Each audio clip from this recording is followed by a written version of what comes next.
मोदी जी को ये पता होना चाहिए कि वो कचरे का ढेर हैं। ये सत्य की एक तीली खाक कर देगी मोदी को। ये क्या होता है, मोदी पाखंडी आदमी है। आप मानते हैं मोदी जी विष्णु का अवतार हैं?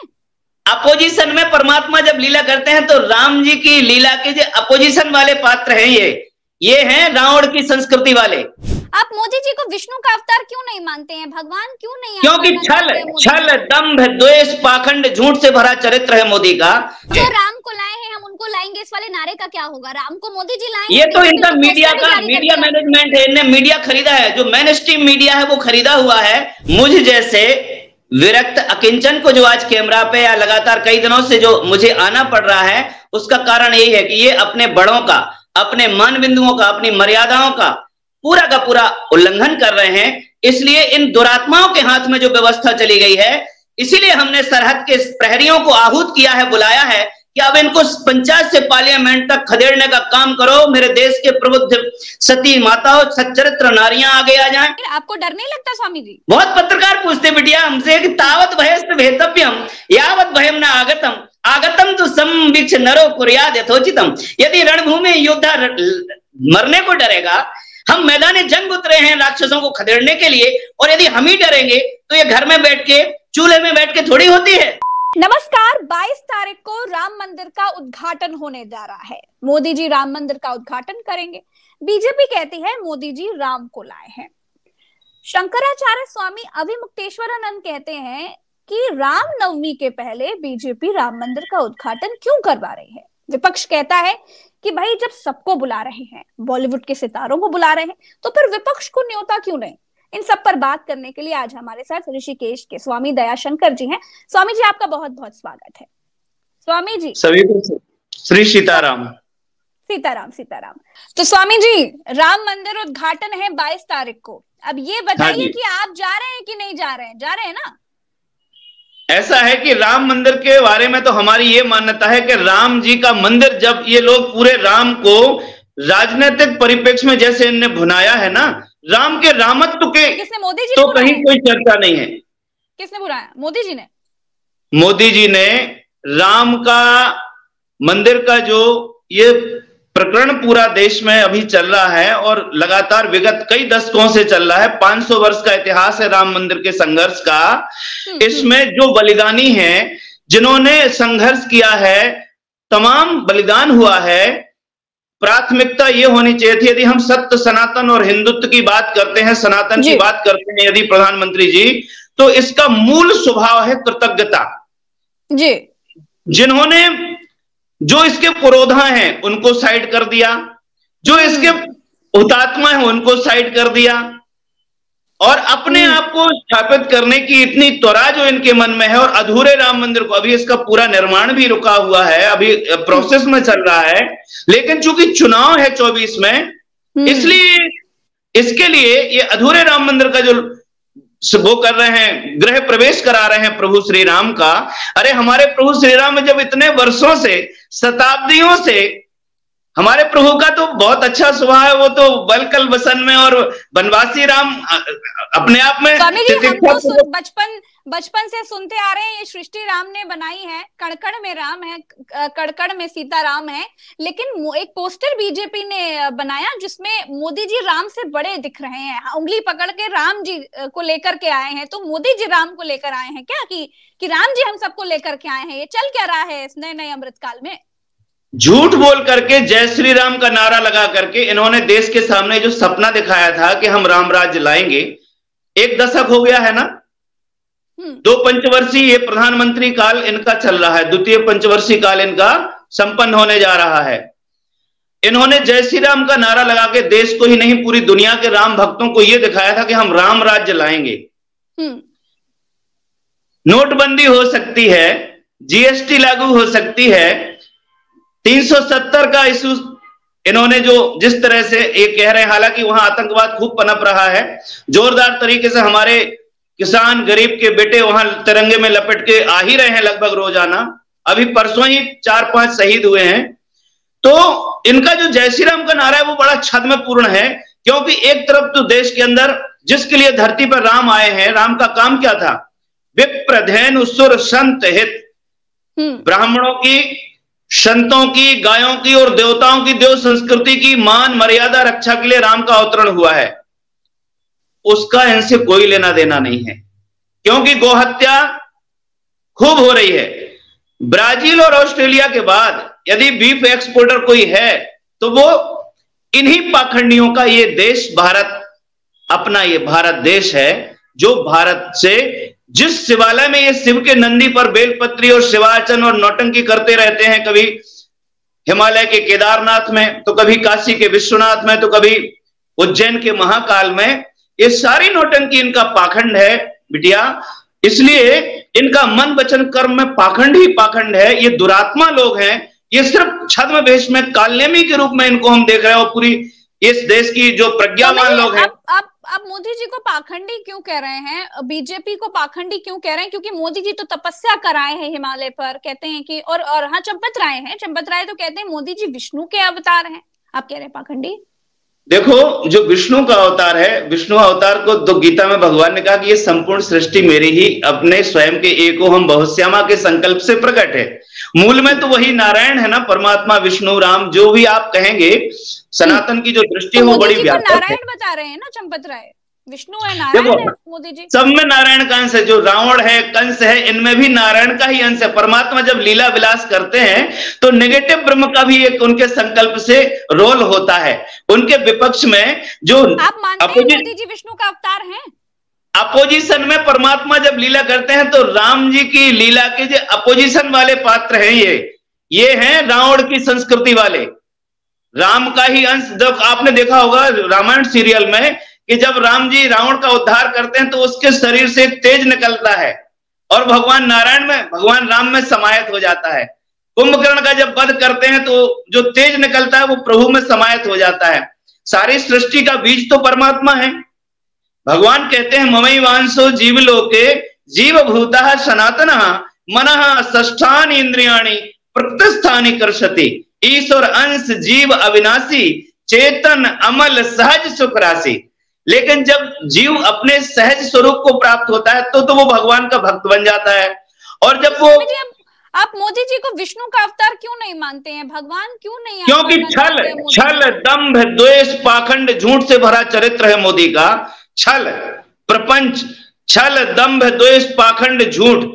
जब ये गुजरात के मुख्यमंत्री थे तो इन्होंने जिस तरह से जो हिंदुत्व का एक तांडव किया है, जो गरीब आदमी झोपड़ियों में रहते थे, ये इनका राजधर्म क्या था कि वहां के बहुत सारे पुलिस अधिकारियों से हमारी वार्ता हुई है।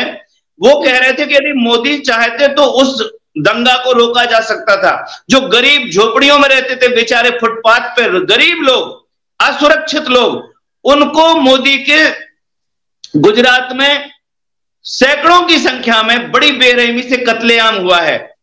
मोदी कोई राजधर्म को निभाने वाले कोई बहुत अच्छे राजनेता नहीं है। इनका पूरा का पूरा बैकग्राउंड इतना कलंकित है, इतना संदेहास्पद है, इतना इनका पूरा का पूरा जो चरित्र है वो पूरा का पूरा संदिग्ध है। और ये उसी छल प्रपंच द्वेष दंभ पाखंड झूठ अन्याय से भरा हुआ पूरा जीवन है। मोदी यदि वास्तव में कुशल नेतृत्व की योग्यता रखने वाले व्यक्ति साबित होते तो ये तत्काल आते ही गांधी का जो कथन था कि आजादी के बाद यदि पहला काम कोई होगा तो वो गौरक्षा का होगा, पहली कलम से गौहत्या बंद करेंगे। राम जी भी धरती पे गौरक्षा के लिए आए थे। गौरक्षा तो इनने करी नहीं, बल्कि इनने 15-15 करोड़ रुपए स्लॉटर हाउस को दिए और यांत्रिक बड़े बड़े कत्लखाने और इन्होंने बढ़ाए और इस देश से निरीह प्राणियों का वध करके उनका मांस का व्यापार बढ़ाया। हम पूछते हैं कि वसुधैव कुटुंबकम के सिद्धांत पर, विश्व गुरुत्व की परिकल्पना पर क्या हम दुनिया जैसे हम गुरु जी हो गए, विश्व के गुरु हो गए भारत के लोग, या मोदी जी विश्व गुरु बनकर के कोई गुरु अपने शिष्यों को, अपने अनुशासित आश्रित शिष्यों को क्या मांस और मदिरा प्रोवाइड कराता है क्या? ये कहते हैं कि हम इस देश के 150 करोड़ के चौकीदार हैं, ये पूरा देश 125 करोड़ या 140 करोड़ का हमारा परिवार है, हम इसके प्रहरी हैं, हम इसके चौकीदार हैं, प्रधान सेवक हैं, हम सेवक हैं, ये घर के मुखिया हैं। हम इनसे पूछना चाहते हैं संसदीय भाषा में, हालांकि हमारी तरफ से तो इनके प्रति बहुत अशिष्टतापूर्ण हमारे बहुत सारे वक्तव्य सोशल मीडिया पे हमने कहे हैं और चैलेंज करके नंबर देके घर का पता बता के घर का पता बता के कि अगर आप में औकात हो तो मुझे आमने सामने संत समाज के सामने जो संत हैं, जो आडंबरी हैं, पाखंडी हैं, सचिव वैद गुरु तीन जो आपका क्यों, मतलब इतना गुस्सा क्यों है स्वामी जी? आज बोल दीजिए, मोदी जी से किस बात को लेकर आपकी जो है मतलब आपको ठीक नहीं लग रहा है कि ये मोदी जी ठीक काम नहीं कर रहे हैं? आप ये बताओ कि गौ माता के ऊपर 300 सेंटीग्रेड पानी डाला जाता है, जो सनातन संस्कृति के 7 स्तंभ है, गोभिर विप्रैश्च वेदैश्च सतीभि सत्यवादिभि अलब्धि दानशीलैश्च सप्तभिर धारते मही। 7 स्तंभ है, गाय, ब्राह्मण, वेद, सदाचार, सती नारियां, दानशील, निर्लोभी और सत्यवादी। इस 7 स्तंभ है सनातन संस्कृति के। इन्होंने पहले ही स्तंभ को खंडित करके रखा है। अगर 10 साल में पहला काम करना था तो सबसे पहले दुनिया को बताते। जैसे इन्होंने विश्व में भ्रमण किया, दुनिया के नेतृत्व से मुलाकातें की, तो भारतीय मनीषा का विचार रखना था दुनिया के नेतृत्व के साथ, लीडरशिप के साथ, कि भैया इस पूरी धरती पे सस्टेनेबल डेवलपमेंट चाहिए। अमेरिका भी आज कहने लगा कि हमें अक्षय समृद्धि के साथ अपनी पीढ़ियों को एक सुरक्षित प्लेटफॉर्म देना होगा, अन्यथा ग्लोबल वार्मिंग का जो इशू आ गया है, क्लाइमेट चेंज का जो इशू आ गया है, उसके मूल में प्राणी जगत की हत्या और जो हरियाली धरती से नष्ट हो रही है, जो नदियों को किस तरह से नष्ट किया जा रहा है, लेकर तो बीजेपी सरकार बड़ी सख्त है। कितनी मॉब लिंचिंग्स हो गई स्वामी जी, आप तो जानते हैं, आपने तो कई खबरें सुनी होंगी, आप पत्रकार हैं, आपको पता है कि इस देश के अंदर मांस का व्यापार 3रे नंबर पर है। आप डाटा निकाल लो, आप देख लो। यदि हम भारत हैं, यदि हम पूरी धरती को समझते हैं, अस्तित्व को समझते हैं कि इस पूरे अस्तित्व में वनस्पति जगत और जीव जगत का अपने आप में एक नेचुरल जस्टिस के साथ बैलेंस होता रहता है। शेर गाय को खा जाए कोई एफआईआर नहीं करने जाता है, लेकिन यदि मनुष्य किसी प्राणी को मारता है अपने खेत में, केंचुए को भी यदि हम पेस्टिसाइड, हर्बिसाइड, इंसेक्टिसाइड डाल के मार रहे हैं, तो जो हमारा रेन वाटर हार्वेस्टिंग का सिस्टम है नेचुरल, वो बाधित होता है। आज हमारे भूगर्भ का पानी खत्म हो गया है। आज हमारा कितना का आप समझ सकते हैं कि पूरा धरती का बैलेंस बिगड़ गया है। जो हमारे विकास का स्वरूप होना चाहिए था वो नहीं है। बाजारवाद कितना हावी हो गया है। हालांकि बीजेपी सरकार तो गौ रक्षा की बात सबसे ज्यादा करती है, और मैंने आपको जैसे याद दिलाया कितनी मॉब लिंचिंग्स हो गई, गौ रक्षा के नाम पर ही ना हो गई कितनी मॉब लिंचिंग। मैं तो आपको नाम रटवा सकती हूँ, लिस्ट बता सकती हूँ। खैर अभी इस मुद्दे पर नहीं बात करेंगे, लेकिन इस मुद्दे पर थोड़ा आगे जाएंगे। अभी मैं ये जानना चाहती हूँ, क्या आपको भी ये लगता है कि राम मंदिर का उद्घाटन बड़ी जल्दबाजी में किया जा रहा है? आपको मैं बताना चाहता हूं कि अध सिले कपड़े पहन के कोई बारात भागने की चेष्टा कर रहा है, ऐसा ही इनको चुनाव दिख रहा है। अध सिले कपड़े पहन करके कोई जैसे बारात के लिए दौड़ लगा रहा हो, ऐसे ही इनको 24 का इलेक्शन दिख रहा है कि अधूरा जैसा भी है राम मंदिर का हम ये करके गृह प्रवेश करा के, अरे हम कहते धैर्य रखो हमारे रामलला, सैकड़ों वर्ष से जब उसमें बैठे रहे तो मंदिर का पूरा निर्माण हो जाने दो, कायदे से उसका फिर ठीक से लोकार्पण हो, प्रभु का गृह प्रवेश हो, धूमधाम से पूरी दुनिया मनाए। और राम के गृह प्रवेश होते ही रामत्व की संस्कृति शिक्षा विधि में आए, राम का कैरेक्टर, रामायण हमारे शिक्षा के सिलेबस में जुड़े, ताकि चंदन हो मेरे देश की माटी, तपोभूमि हर ग्राम हो, हर बेटी सीता राधा हो, बच्चा बच्चा राम हो। जब बच्चे बच्चे के कैरेक्टर में रामत्व का प्रकाश होगा शिक्षा और संस्कार के माध्यम से, तब तो राम का नाम लेना और राम की उपासना करना सार्थक होगा। राम का नाम लेकर के जैसे आपसे बात कर रहे हैं राम मंदिर के मुद्दे पर, तो हर सब आपकी बातों में राममय बातें ही निकल रही हैं, लेकिन टीवी पर देख रहे हैं, नेताओं को सुन रहे हैं, हर जगह जहां देख रहे हैं वहां पर मोदीमय ही चल रहा है। अच्छा ये बताइए स्वामी जी, चंपत राय जी ने ये कहा है कि मुरली मनोहर जोशी जी और अडवाणी जी नहीं आए तो बढ़िया अच्छा है, उनको नहीं आना चाहिए राम मंदिर उद्घाटन में। आप इस पर क्या कहेंगे? ये देश तो श्रवण कुमार जैसे बेटों का देश है, जो अपने कांधे पर माता पिता को तीर्थ कराते थे, और मोदी जी के पास तो 8,000 करोड़ का जहाज है, काहे नहीं अपने जहाज में लेकर के अपने पिता समान मुरली मनोहर जोशी जी और अडवाणी जी को उद्घाटन के दर्शन कराते हैं? पुरोधा तो वही हैं। मुझ जैसे विरक्त अकिंचन को जो आज कैमरा पे या लगातार कई दिनों से जो मुझे आना पड़ रहा है, उसका कारण यही है कि ये अपने बड़ों का, अपने मान बिंदुओं का, अपनी मर्यादाओं का पूरा उल्लंघन कर रहे हैं। इसलिए इन दुरात्माओं के हाथ में जो व्यवस्था चली गई है, इसीलिए हमने सरहद के प्रहरियों को आहूत किया है, बुलाया है कि अब इनको पंचायत से पार्लियामेंट तक खदेड़ने का काम करो। मेरे देश के प्रबुद्ध सती माताओं, सच्चरित्र नारियां आगे आ जाएं, उनकी कोख से जन्मे दानशील, निर्लोभी, सत्यवादी वीर जो हमारे सीमा के प्रहरी हैं, गरीब किसान मजदूर के मजबूत बच्चे योद्धा, आओ और 2024 में बिल्कुल व्यवस्थित तरीके से संवैधानिक तरीके से इलेक्शन के मैदान में उतरो और इन कुकर्मियों को, इन झूठों को, इन पाखंडियों को खदेड़ो। हम कब तक इनका ये ढोएंगे लाश, इन मुर्दों की लाश कब तक ढोएंगे? इस देश को 76 साल हो गए हैं। जो राम को लाए हैं लोग तो उनको वोट करेंगे ना। ये कांग्रेस और भाजपा के ही बीच में फुटबॉल बनी है जनता। जो जनता का वोट है ना, जनता के अंदर हमारे नेताजी ने कहा था, सुभाष जी की कहानी आपको पता है, किस प्रकार से सुभाष जी को एक तरह से साइड किया गया और किस प्रकार से इस देश की राजनीति, इस कुशल नेतृत्व को साइड किया। राम मंदिर का उद्घाटन कर रहे हैं मोदी जी, उनका वोट बढ़ेगा नहीं बढ़ेगा ये बताइए। कुशल नेतृत्व की आवश्यकता है। हम देश के वोट देने वाले जो वोटर है उसकी भी अपनी गरिमा, प्रजातंत्र में वोटर ही मालिक है, क्योंकि उसी के वोट और नोट से देश चलता है। ये ब्यूरोक्रेट्स जो पॉलिटिशियन है, ये अपनी तनख्वाह, अपनी पगार, अपनी इनके स्वयं की सुविधाएं, इनकी अपनी फैसिलिटी कितनी बढ़ रही है, और सोल्जर 11 महीने से बैठे हैं दिल्ली के जंतर मंतर पे। तो जो इस देश को समझ में आ रहा है, किसान 13 महीने बैठे रहे, सैकड़ों किसान वहां पे बेचारे मारे गए, है ना, सबको पता है, पूरा देश को पता है। ये जो कानून आए थे, कॉर्पोरेट चाहता है कि किसानों की भूमि पर कब्जा कर लिया जाए। किसान का बेटा जवान, ये नारा दिया था लाल बहादुर जी ने, जय जवान जय किसान। कोरोना ने सिद्ध कर दिया कि 2 स्तंभ हैं देश में, किसान और जवान। इनका ही बहुत संख्या में वोट बैंक है।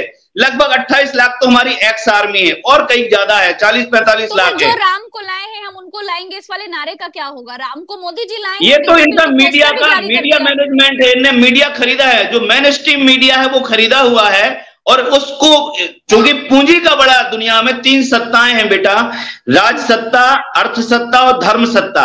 तो धर्म सत्ता भी पॉलिश्ड हो गई है। सच्चो वैद गुरु तीन जो प्रिय भोले भयास, राज धर्म तन तीन कर होए बेग ही नाश।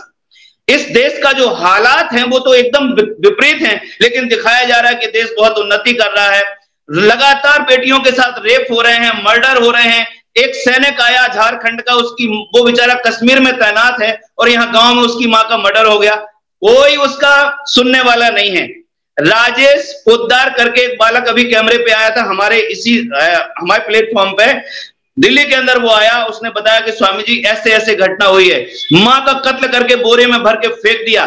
जिस देश की जनता सुरक्षित ना हो, जिसका बेटा सीमा पे खड़ा हो, उसकी मां के साथ ये इनका जो पुलिस राज आ रहा है ना, जो इनने कानून बनाया अभी लेटेस्ट तत्काल, ये पूरी की पूरी इतनी राक्षस प्रवृत्ति में उतारू हो गए हैं। इनको 2024 में तो भारत की ये पूरी की पूरी 150 करोड़ जनता इनके हृदय में तो है नहीं। इनके जो चमचे हैं, दलाल हैं, जो इनकी इस लूट की राजनीति के साथ सम्मिलित हैं, इनकी जो चंडाल चौकड़ी है और इनका मैनेज मीडिया है, सिर्फ वही मोदी मोदी चिल्ला रहा है।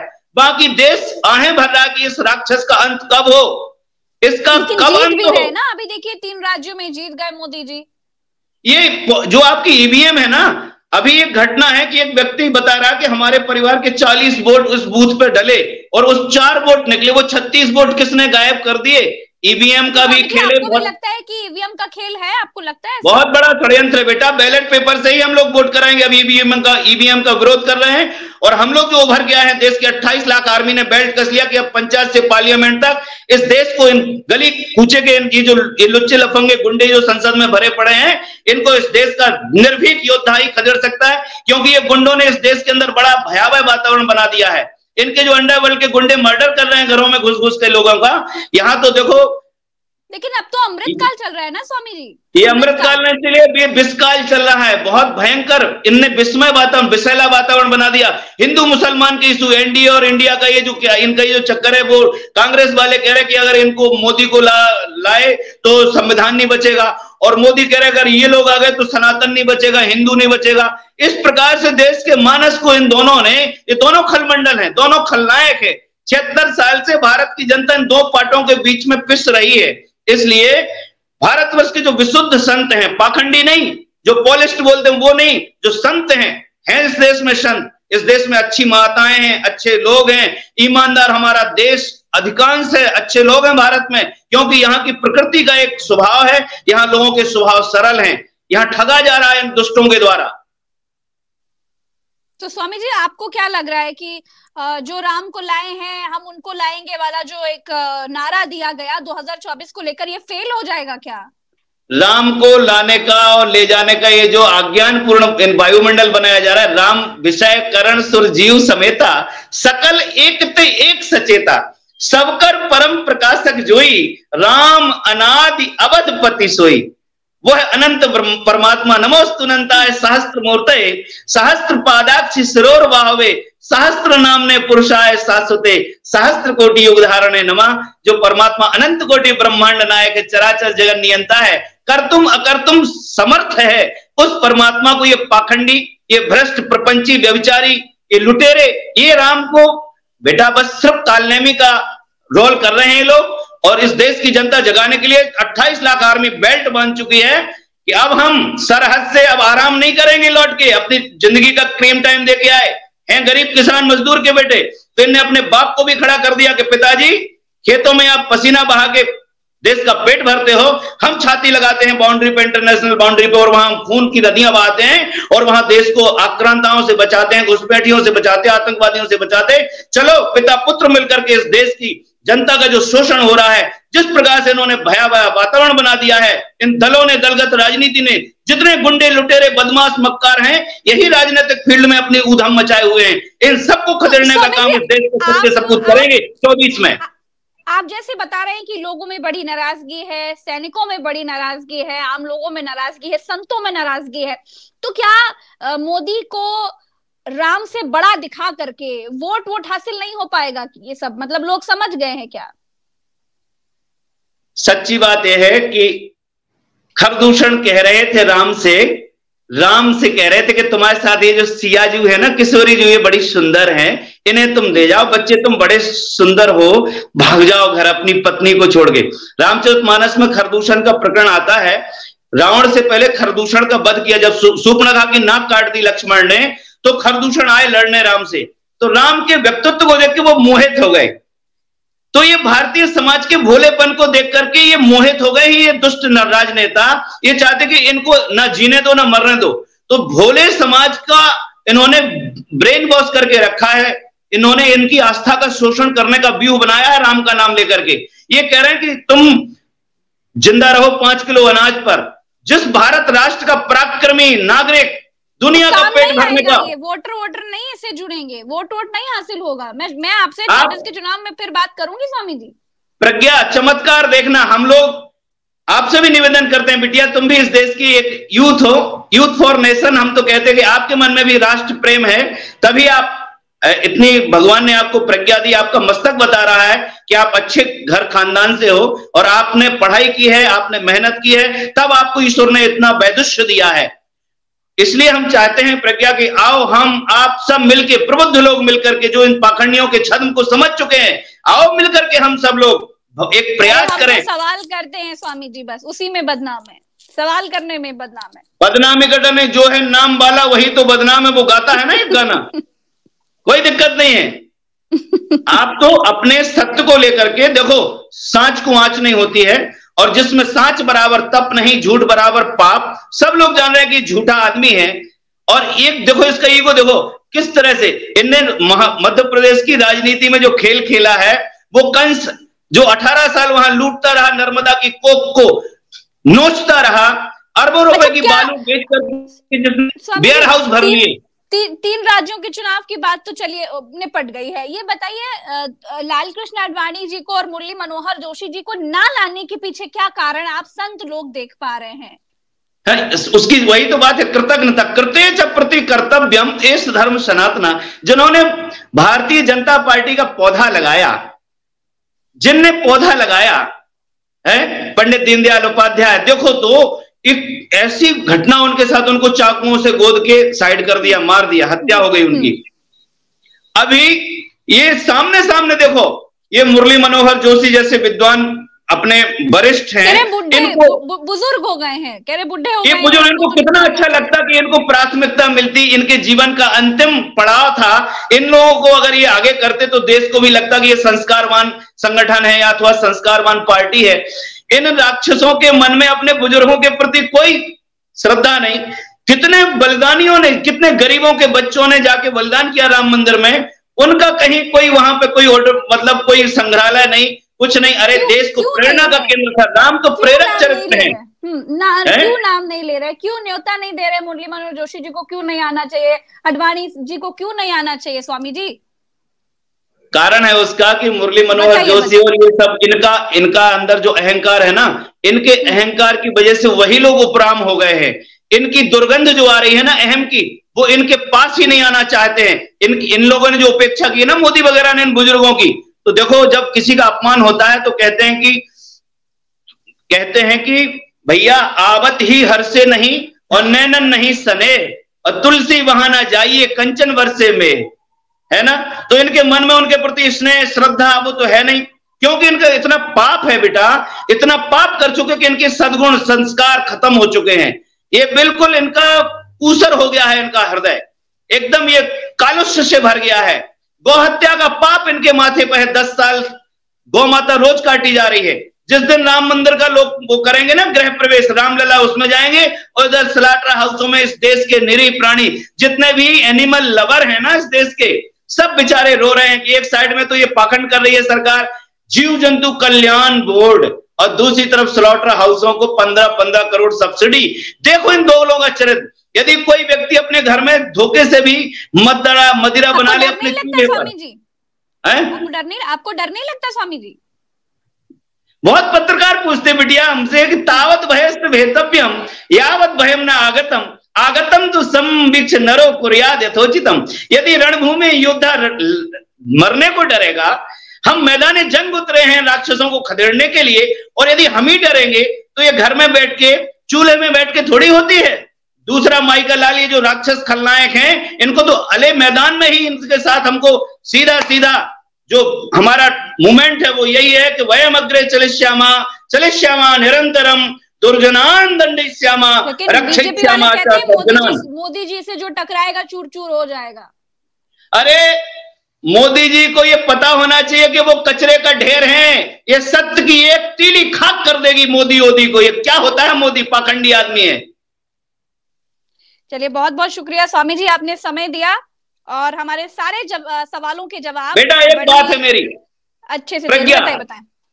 मेरा संपर्क नंबर 9005764468।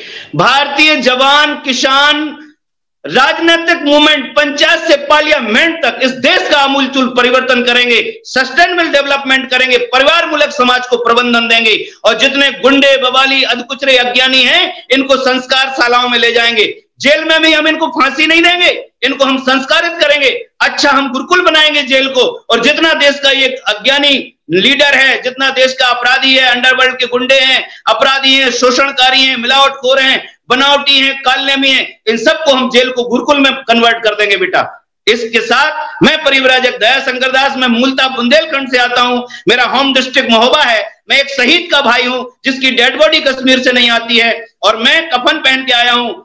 हम डरते नहीं, न डरवाते हैं, हम तो हाथ जोड़ के प्रार्थना करते हैं कि सुधर जाओ, या तो पट्टू पढ़ो, नहीं तो पिंजरा खाली करो। ये मृत्यु लोक है, यहाँ पर आपका यश और अपयश ही जिंदा रहता है।